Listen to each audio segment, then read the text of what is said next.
Support comes from the St. Louis Public Library Foundation. During these challenging times, free access to digital resources is a necessity. You can help our community stay connected. Support your St. Louis Public Library at slpl.org. This is St. Louis on the Air from St. Louis Public Radio. I'm Elaine Cha. Across Missouri, more and more police departments are entering agreements with federal agencies involved in immigration enforcement. According to reporting by St. Louis Public Radio, more than 60 of these agreements have been signed so far, and they're raising questions and concerns about the extent to which local police are directly supporting the Trump administration's policy of mass deportation.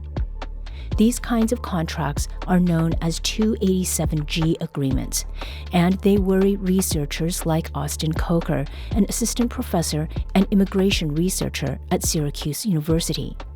Last week, St. Louis Public Radio's Brian Munoz interviewed Kocher about his research. They talked about how these agreements are playing out in Missouri and other states. Let's listen.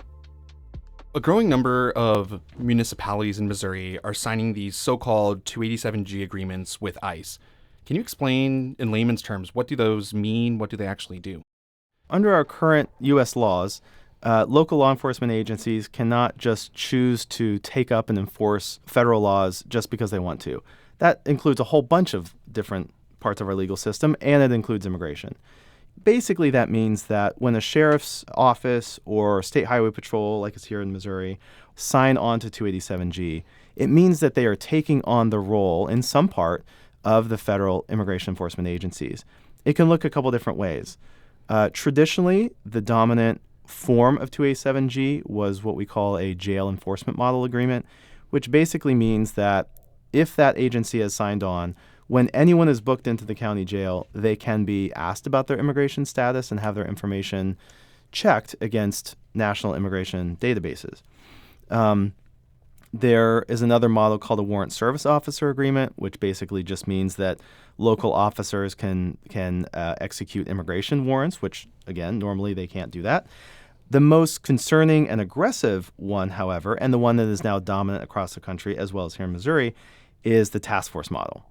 This is a type of 287G that not only, like I was just describing, is something that changes what happens at the local jail, but it means that those local police officers, deputies, state highway patrol officers, they can go out into the field and ask about immigration status and ask immigration questions while they are out doing routine enforcement, traffic stops, responding to 911 calls, and so forth. The reason the task force model is so concerning to many of us is given the fact that oversight and accountability mechanisms have been all but abolished within the agency to begin with, this most aggressive model of 287G means that if law enforcement officers are out there and, there's no guarantee that that state highway patrol officer, sheriff, or cop can do any better of a job than the ICE officer is, and typically those officers will receive much less training even than the ICE officers. And so the concern is, and the evidence is over the many years, is that this can exacerbate community concerns around racial profiling, can lead to unlawful arrests, and for these agencies can generate backlash of lawsuits that can and have cost taxpayers in these jurisdictions a lot of money. Is there some kind of mechanism in those agreements that calls for training? If so, I'm curious how many of the officials that are signing on have had their folks trained. So the training that these officers get has been cut down substantially from several weeks to as much as 40 hours, but as little as a day's worth of training, depending on what type of 287G agreement they've signed on to. And I think the real concern is not only the training that they're getting at that point, but what kind of oversight is ICE really providing for these agencies? And when things do go wrong, will ICE or will the administration, broadly speaking, really be willing to step in and, right any wrongs that happen, or are they going to brush those under the rug? So why is it enticing for these local municipalities to sign on to these agreements? I've spent several years interviewing senior law enforcement officers across the South who have signed on to 287G agreements to understand what their motivation is, what they understand their delegated authorities to be, and how these programs work in practice. And what they've told me is a variety of answers. Some of them don't understand their new authorities very, very well at all. It's just one of a whole suite of things that they've signed on to.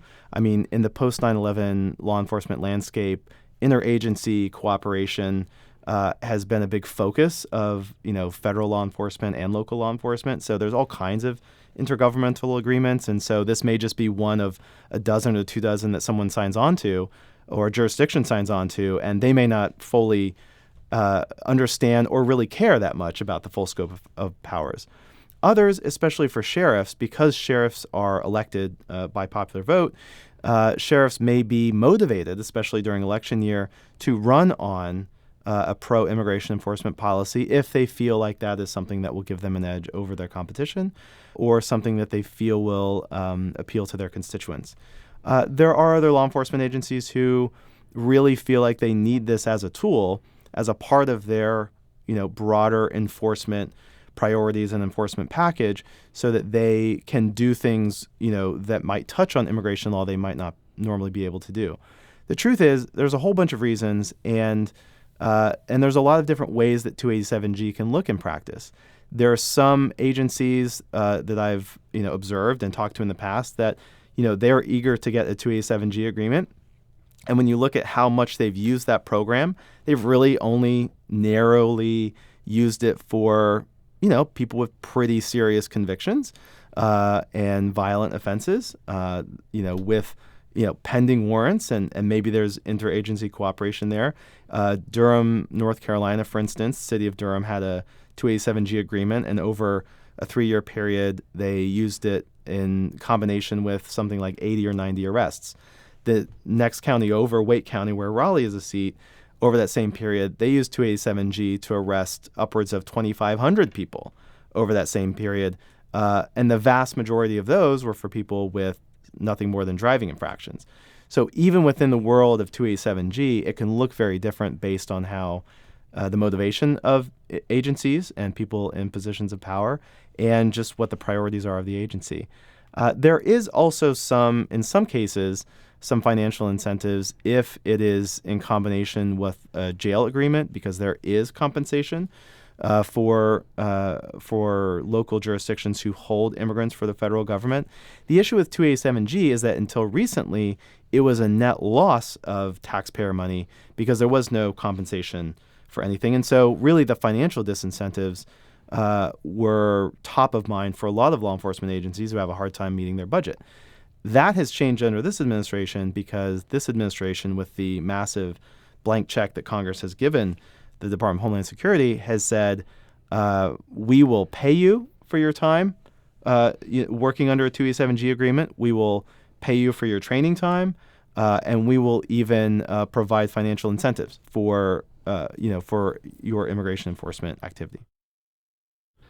Something that's been reported and flagged by some immigration advocates is that there are some local agencies across the country that don't have individual 287G agreements, but yet they're still interfacing with federal officials in whatever capacity. So is that something that has increased in the last year or so, or are things kind of how they've always been on that front? Law enforcement agencies across the spectrum of federal, state, and local can work together on a variety of things, and do work together on a variety of things with or without formal agreements. This can be coordinated, targeted actions. When ICE goes into Chicago or goes into many of these cities, it's not unusual for them to coordinate with one or several other law enforcement agency. Even in places like my hometown of Columbus, Ohio, where the Columbus Police Department said, look, we're hands off. We are not participating with ICE. That doesn't mean that other law enforcement agencies who have jurisdiction in that state and in the city aren't acting. That could include State Highway Patrol. It could include, state-level investigative agencies. It could include sheriff's deputies. So it's not unusual across the board for law enforcement agencies to work together. And part of what 287G has done is certainly it's facilitated this cooperation in a new way between immigration officers and local agencies. But in some ways, it has distracted or confused, I think, what it means for immigration agencies to work with other law enforcement agencies. So you don't have to have a 287G to have some kind of interface, partnership, working relationship with ICE, and it can look a bunch of different ways. And here's what I've seen, in years of research into this area. It can be something as informal as, the guy who's doing traffic enforcement may have a buddy who used to work for his agency and went to work for the feds, went to work for ICE, who still has his phone number, can, pull someone over. This guy doesn't speak English. His buddy at ICE speaks Spanish, in this case. He'd call him up and say, hey, this guy doesn't speak English. Can you come down and talk to him for me and maybe just also ask him about his immigration status? That is not unusual at all. There's those personal relationships are out there. It's also the case that ICE has the ability to send what's called a detainer to any jail facility where the local authorities are holding someone whom ICE believes maybe has an immigration violation. So what that means is if someone gets booked into a jail, it doesn't have to be a 287G jail, and it doesn't have to be a immigrant detention jail. It could just be your local jail in rural Missouri. If that person gets flagged in ICE's system, ICE can send what's called a detainer to that jail, which basically says, hey, we want to talk to this person. Maybe we want to take this person into custody.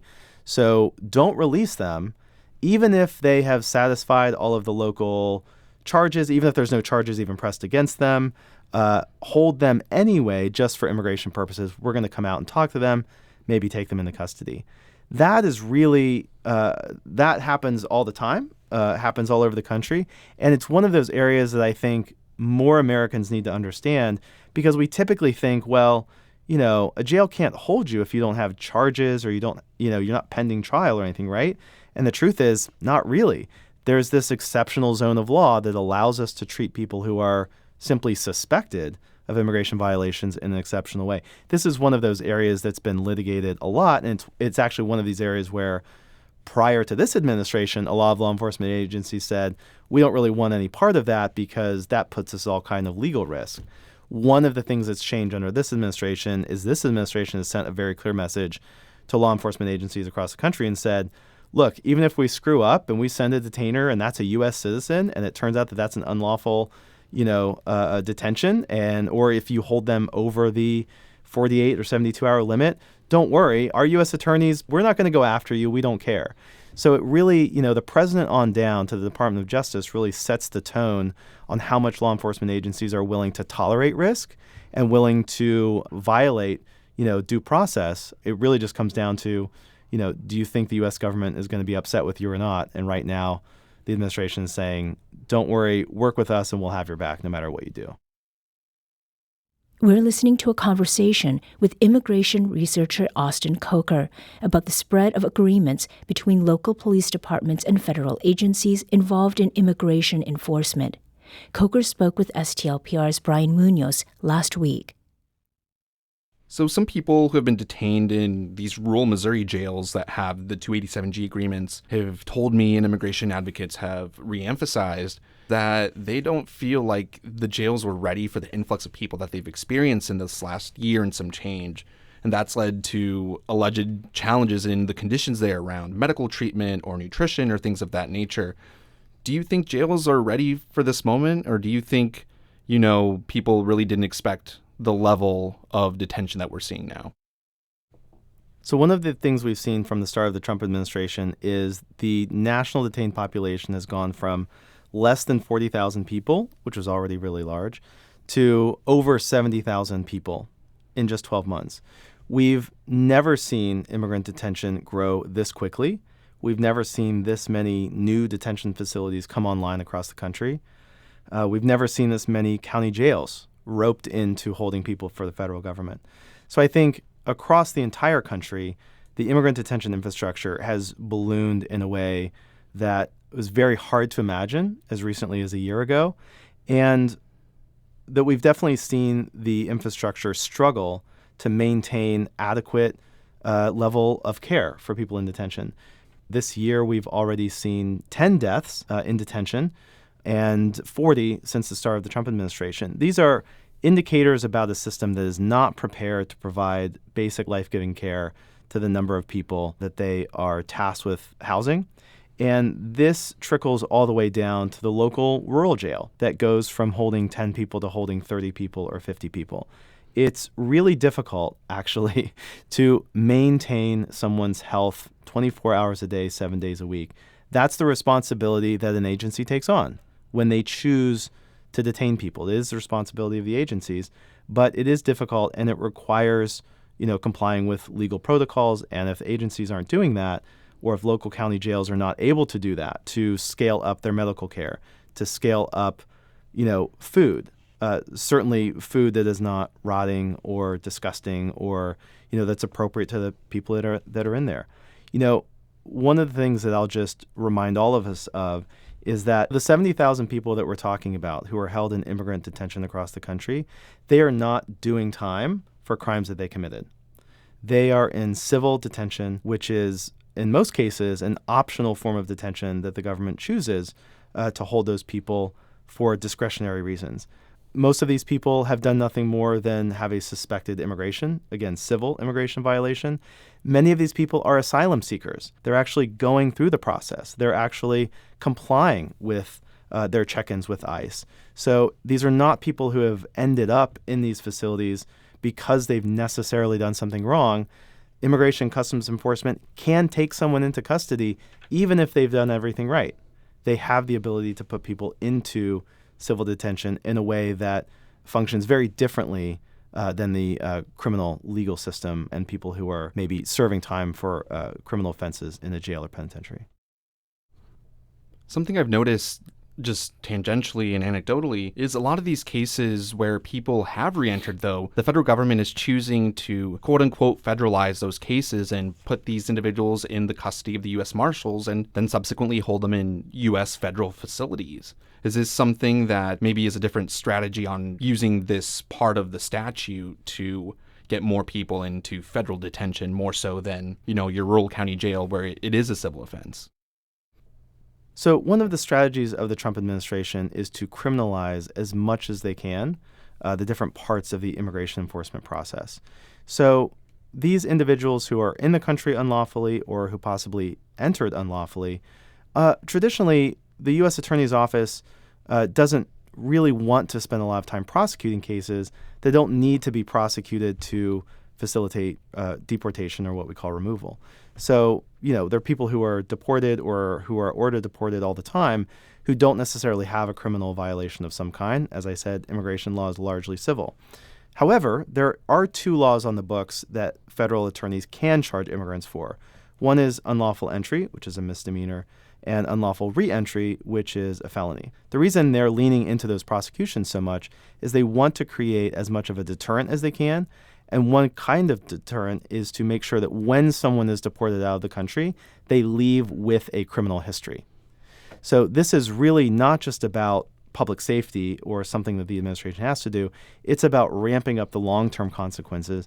And for many of these people, again, people who don't have any criminal history other than an immigration violation, they are very likely, very often, they have U.S. citizen spouses, they have U.S. citizen children. And if they leave the country with a misdemeanor or felony on their record, the ability for that family to ever reunite inside the country is slim to nil.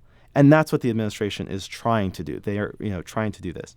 And we have to remember the broader context here. This isn't just about immigration. We are literally polling ATF officers. We're polling Homeland Security investigations officers who are working on very complex criminal cases. We're pulling U.S. attorneys off of really complex, very serious criminal cases and putting them onto these effectively low-level, civil immigration violations, turning them into criminal charges.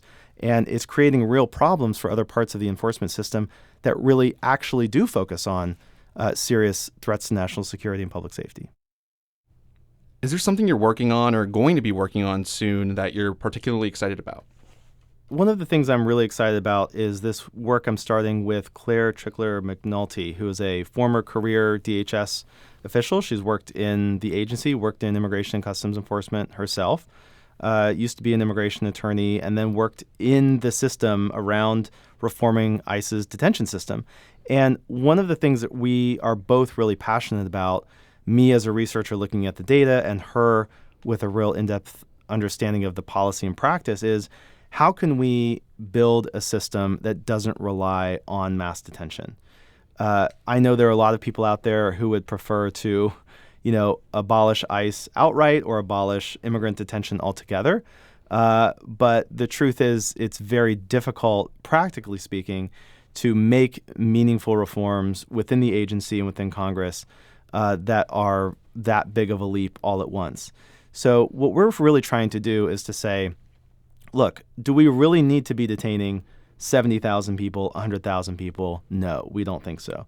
We think there probably is some minimum amount of detention which is appropriate for a law enforcement agency to have. It's certainly not this big, and it's certainly not a budget this big.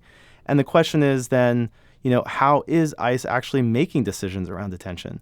We're currently looking at detaining, at the Trump administration's wildest dreams, 100,000 people, which is a single percent of the total population they could detain. So we can't detain our way out of this problem. That's for sure. The question then is, how do we make better decisions, and how do we actually understand what are the appropriate support services that people need as they're going through the immigration process? So rather than saying, well, we're not going to have any supervision at all, or we're going to detain everybody, Claire and I think that there are a whole variety of steps in between, a lot of them which have been tried with great success, which includes alternatives to detention programs, not just the really visibly painful and stigmatizing ankle monitors, but we could use smartphones, not simply for some sort of mass surveillance, but imagine if someone who was going through the court system actually had an app on their phone that they could get, when is my next court date? Where are my documents? When I go meet with my attorney, can I show the attorney what the government has on file? These are things that we do not have in place right now. All of the money that we're spending towards these systems are very crude. And when we do spend money on technology, it goes towards mass surveillance, not actually streamlining a system which most Americans probably don't know, still relies heavily on paper. If you don't have a paper record when you show up in court, you can't have a court hearing. It's wild. So we just think there's a lot of things that we could do to make the process more fair, still enable, the agencies that Congress has tasked with enforcing the law actually to still, comply with their legal obligations, but to do so in a way that does not rely on mass detention, doesn't rely on mass surveillance, and understands the immigration system in its appropriate context as much more of a social management, social support, social system than some sort of criminalized system that we've built it out to be. That was Syracuse University immigration researcher Austin Kocher.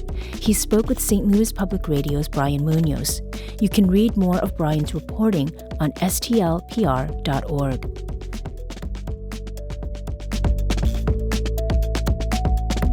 This episode was produced and recorded by Brian Munoz. Production assistance from Danny Wissentowski. Audio engineering and podcast design by Aaron Dorr. Our executive producer is Alex Hoyer. St. Louis on the Air is a production of St. Louis Public Radio. Understanding starts here. Do you find yourself regularly listening to episodes of St. Louis on the Air? Suggest us to a friend you think might enjoy our conversations, and leave us a review and rating on Apple Podcasts on the App Store. It's the simplest way to help people discover our show. Thank you. St. Louis Public Radio is a member-supported service of the University of Missouri St. Louis.